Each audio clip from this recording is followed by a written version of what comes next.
monde. Aujourd'hui, nous allons nous intéresser à la tangente d'un angle aigu dans un triangle rectangle. Je te conseille de regarder la vidéo sur le sinus et le cosinus avant de travailler sur celle-ci, ainsi que la vidéo sur la recherche d'une quatrième proportionnelle. Le mot tangente vient du latin tangere qui veut dire toucher. Elle était surtout utilisée par les Égyptiens pour calculer des hauteurs. Dans la figure que tu vois, nous avons tracé un cercle de rayon une unité, peu importe cette unité. Quand tu seras en seconde, tu appelleras ce cercle trigonométrique.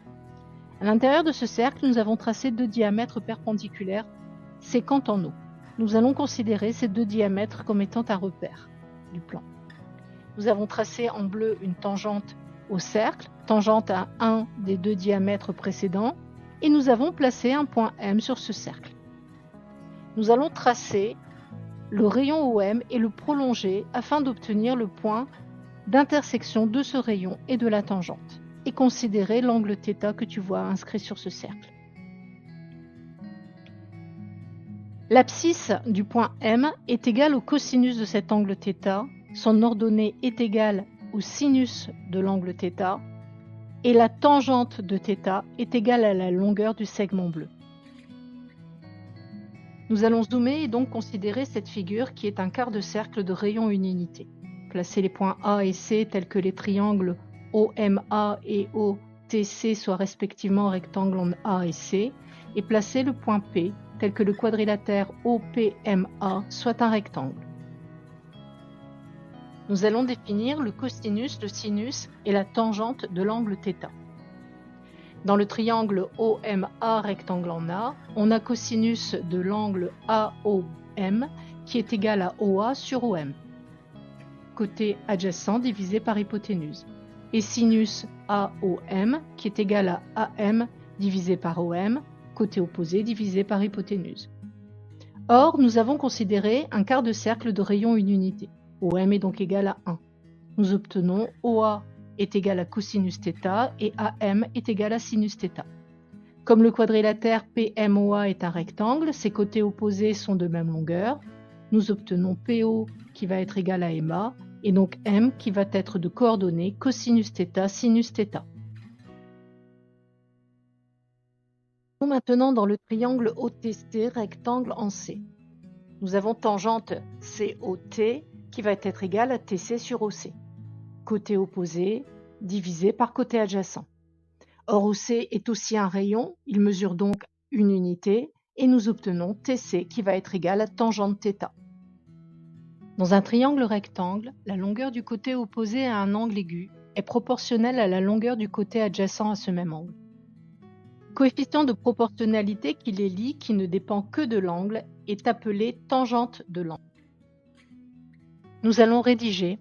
Dans le triangle ABC rectangle en B, on a tangente de l'angle BAC qui est égale à BC sur BA, c'est-à-dire la longueur du côté opposé à l'angle que nous considérons, divisé par la longueur de son côté adjacent. À quoi va nous servir la tangente d'un angle? Commençons par la détermination du côté opposé à un angle aigu, connu, dans un triangle rectangle, connaissant son côté adjacent. Considérons un triangle ABC rectangle en B tel que AB mesure 8 cm et tel que la mesure de l'angle BAC soit égale à 32 degrés et calculons BC. Comme d'habitude, nous allons commencer par faire un schéma où nous allons faire apparaître ce que nous connaissons, c'est-à-dire la mesure de l'angle en A et la longueur BA, et ce que nous cherchons, c'est-à-dire la longueur BC. Nous connaissons donc la longueur du côté adjacent à l'angle et nous cherchons la longueur du côté opposé à l'angle. Nous allons donc utiliser la tangente. La rédaction est la même que pour le sinus et le cosinus. Dans le triangle ABC rectangle en B, on a tangente BAC qui est égale à BC sur BA. Nous allons remplacer par ce que nous connaissons, d'où tangente 32 est égale à BC sur 8, ce qui est une équation. Nous allons multiplier par 8 des deux côtés pour obtenir BC. Nous obtenons BC est égal à 8 fois tangente 32 degrés, ce qui va être la valeur exacte, et la calculatrice va nous donner 5 cm au millimètre près par excès. Attention, au millimètre ne veut pas dire en millimètres. Terminons maintenant dans un triangle rectangle la longueur du côté adjacent à un angle aigu connu, sachant la mesure de son côté opposé. Intéressons-nous à un triangle IVU rectangle en I tel que IU mesure 3,5 cm et tel que la mesure de l'angle IVU soit égale à 21 degrés et déterminons la mesure du côté IV. En avons l'habitude maintenant, nous allons faire un petit schéma sur lequel nous allons faire apparaître ce que nous connaissons, IU est la mesure de l'angle en V, et ce que nous cherchons, IV.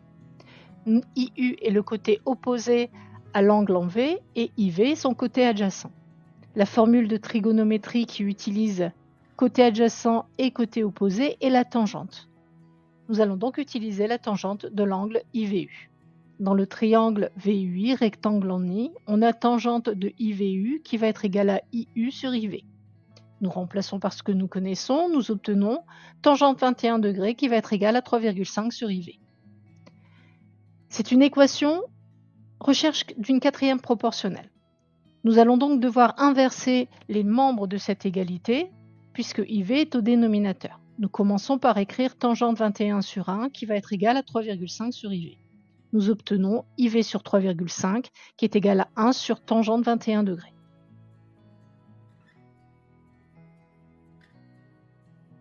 Il ne nous reste plus qu'à multiplier par 3,5 des deux côtés de l'égalité et d'appliquer la règle fondamentale. Nous obtenons IV est égal à 3,5 divisé par tangente 21 degrés, centimètres, ce qui est à la valeur exacte, et la calculatrice va nous donner 9,1 cm au millimètre près par défaut. Attention, l'unité est bien le centimètre, le degré ne s'adresse qu'aux tangentes 21 du dénominateur. Déterminons maintenant la mesure d'un des angles aigus d'un triangle rectangle, connaissant la mesure de son côté adjacent et celle de son côté opposé.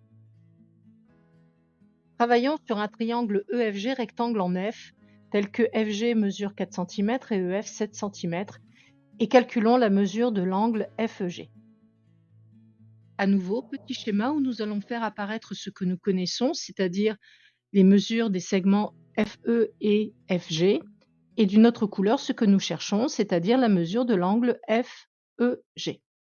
Nous allons donner un nom à chacun des côtés que nous connaissons. FG est le côté opposé à l'angle que nous cherchons, et EF est son côté adjacent. Nous allons donc utiliser la tangente. Dans le triangle EFG rectangle en F, on a tangente FEG qui va être égale à FG sur FE, côté opposé divisé par côté adjacent, d'où tangente FEG est égale à 4/7. La calculatrice va nous donner que la mesure de l'angle FEG est égale à 30 degrés, à un près par excès. La leçon est finie. Tu peux te repasser cette vidéo autant de fois que nécessaire et la fractionner en la mettant en mode pause pour l'étudier. Je te conseille aussi fortement d'utiliser un papier et un crayon. N'hésite pas à me contacter sous cette vidéo si tu te poses des questions. À bientôt.